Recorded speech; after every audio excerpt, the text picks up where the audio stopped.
मेरे प्रिय भारतवासियों, आप सबको मेरा बहुत बहुत प्यार, आशीर्वाद। सदा सुखी रहो, खुश रहो, खुश रहो, खुश रहो। जय वाल्मीकि, जय सीताराम। आज गणेश चतुर्थी है, गणपति भगवान की दिन है। और वो गणपति भगवान हैं जो सारे देवताओं में सर्वप्रथम पूजे जाते हैं, और उनको पूजने के बाद सारे काम शुभ होते हैं। ये महर्षि वाल्मीकि भगवान की कृपा है,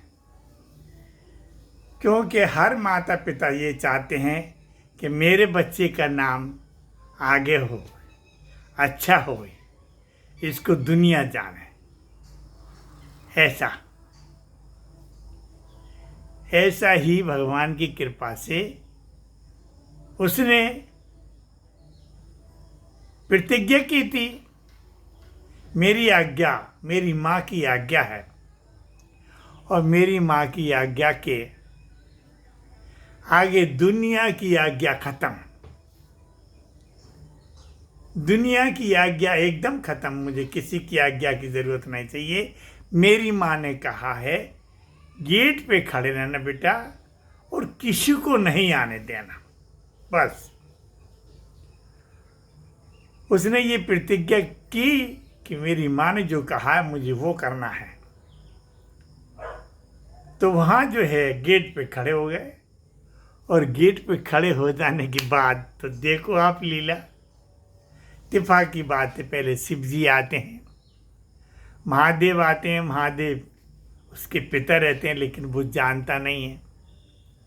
उसने कहा, मैं तेरा ही पिता हूँ, तेरी माँ मेरी पत्नी है, मुझे उसके पास जाना है, मुझे जाने दे ना। मेरी माँ की आज्ञा है कि किसी को अंदर नहीं आने देना, तो नहीं आने देना। अब माँ की आज्ञा में इतनी बड़ी शक्ति थी कि उसे इतना बड़ा योद्धा बना दिया, उसके प्यार और उसके आशीर्वाद ने, और उसके आज्ञाकारी पुत्र को इतना बड़ा बना दिया कि 33 करोड़ देवताओं ने युद्ध करा, सब हार गए, उससे कोई नहीं जीता। पिता को नहीं आने दिया। अंत में जो है सब तरीके से जब थक गए, तो बड़े फिर आखिर बड़े होते हैं। शिव जी ने जो है अपने त्रिशूल से उसकी गर्दन काट दी। वो मुख को ही उन्होंने ऐसी जगह भेज दिया जो इतनी बड़ी प्रतिज्ञा करता है, पता नहीं आगे क्या होगा। तो वो ही सर जो है इतनी बड़ी प्रतिज्ञा करने वाला था, उस प्रतिज्ञा करने वाले सर को ही उन्होंने अलग कर दिया। कहाँ गोल कर दिया कोई पता नहीं, लेकिन कहते हैं कि ये खजूर का नारियल बना है।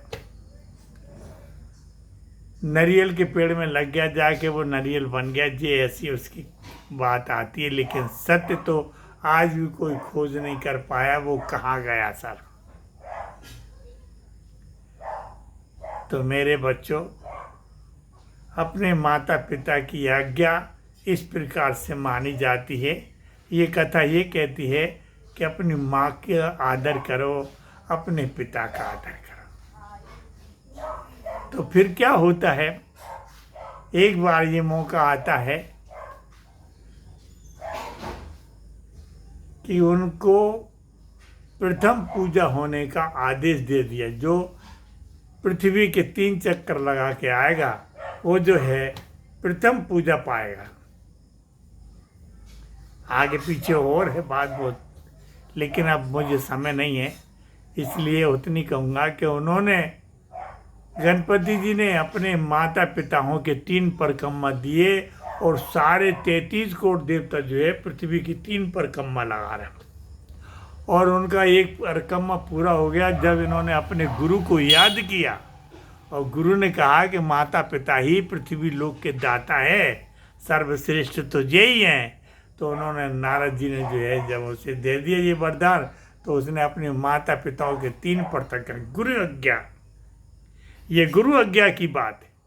गुरु की बात को नहीं माना तो बेकार जिंदगी।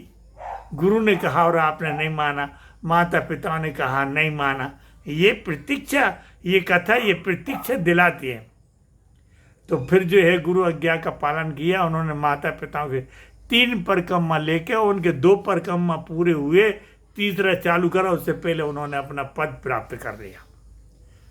सारे देवताओं में सबसे पहले जो है प्रथम पूजा गणपति जी की होती है। और आज वो गणेश चतुर्थी है जो 14 दिन तक बैठेंगे और ईश्वर की कृपा से जो है सब का भला करेंगे, सबको भाएंगे, सबके घरों में आनंद देंगे, सबको देंगे। लेकिन जो गणपति बिठाने वाले हैं वो जिस प्रकार से आज ये 10 दिन मानेंगे उतने ही लगभग कम से कम नहीं कहना चाहिए, अपने जीवन में 10 साल सदियों जीवन में अपने में बिठा लो उनको और भूलो मत। और इसी बीच में गुरु दीक्षा भी ले लो। बगैर गुरु दीक्षा के पूजन गणपति जी नहीं करवाते, नुगरों से पूजन नहीं करवाते, वहाँ आनंद नहीं आता है। आनंद आता है या गुरुमुख होकर के फिर गणपति जी की पूजा करते हैं। तो जो फिर गणपति जी की पूजा करते हैं तो आनंद ही आनंद होता है उनके घरों में, और वो वर्षा करते हैं। अब वो जब तुम पूजा करते हो नुगरे रहकर